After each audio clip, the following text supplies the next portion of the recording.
అప్పుడు సుమంత్రుడు అక్కడికి వచ్చి, మహాజనులారా, రాజోత్తములారా, మీరంతా మహారాజు గారి దర్శనం చేయాలని, బహుమతులను అందజేసి ఆయనచే గౌరవింపబడాలని కుతూహలపడుతున్నారు.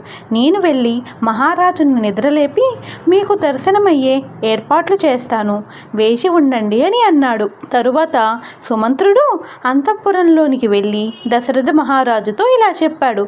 ఓ మహారాజా, తెల్లవారిపోయింది. సామంతరాజులంతా కానుకలు తీసుకొని బయట తమ దర్శనం కోసమే వేచి ఉన్నారు. ఇక మీరు లేచి వచ్చి వారికి దర్శనమియ్యాలి అన్నాడు. అప్పుడు దశరథ మహారాజు, ఓయి సుమంత, నేను రాత్రి అంతా నిద్రపోలేదు. రాముణ్ణి ఇక్కడికి తీసుకురమ్మని కైకేయి నా మాటగా చెప్పింది. అది నా ఆజ్ఞగానే స్వీకరించు. వెంటనే వెళ్ళి రాముణ్ణి ఇక్కడికి తీసుకుని రా అని అన్నాడు.